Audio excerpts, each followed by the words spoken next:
Kali ini, kita akan membedah argumen-argumen utama dari salah satu buku sejarah yang paling kontroversial di abad ke-20, Perang Hitler karya David Irving.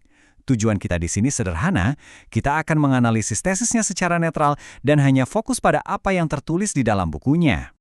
Oke, biar lebih terstruktur, ini dia peta perjalanan kita. Kita akan lihat tema-tema utama buku ini, mulai dari premis dasarnya, lalu penggambarannya tentang strategi Hitler, kehidupan pribadinya, sampai ke pertanyaan pamungkas. Soal siapa yang bertanggung jawab? Oke, kita mulai dari yang paling dasar.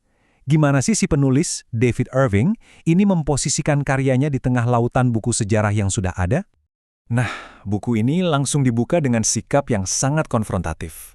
Irving pada dasarnya bilang kalau selama puluhan tahun, sejarawan lain itu cuma saling mengutip satu sama lain, tanpa benar-benar mencari bukti primer yang baru.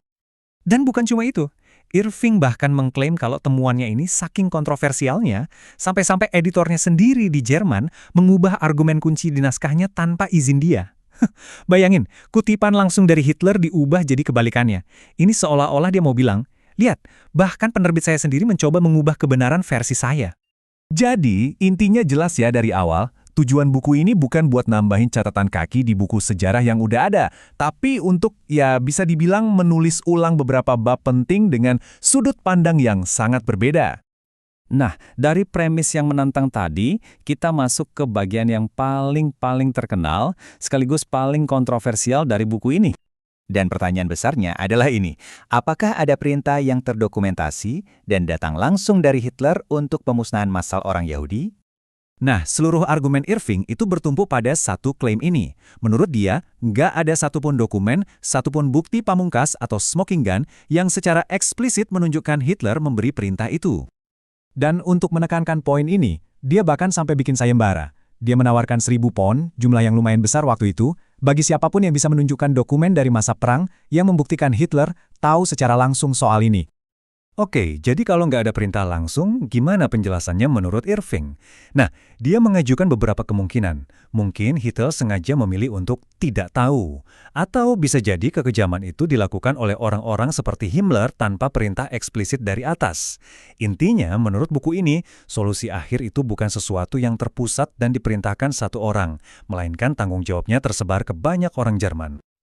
Oke, kita geser sedikit dari isu Holocaust. Sekarang, gimana buku ini memandang Hitler sebagai seorang ahli strategi, terutama soal kebijakannya terhadap Inggris dan Uni Soviet. Di sini, buku ini melukiskan gambaran yang sangat kontras. Terhadap Inggris, Hitler digambarkan seolah-olah segan. Ada keengganan untuk mempermalukan Inggris katanya, bahkan saat Inggris sedang terpuruk. Tapi terhadap Uni Soviet, wah, itu beda cerita. Itu digambarkan sebagai pertarungan ideologi sampai mati, sebuah penyelesaian akhir dengan Bolshevisme. Dan kalau kita lihat lini masa operasi Barbarossa versi buku ini, polanya jadi makin jelas.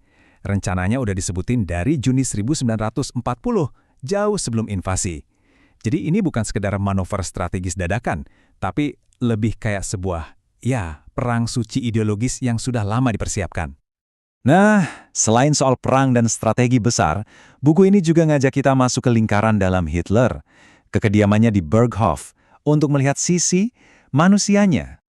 Misalnya ada gambaran tentang kehidupan sehari-hari di Berghof. Diceritakan gimana setelah makan siang, Hitler biasa melambai ke kerumunan warga.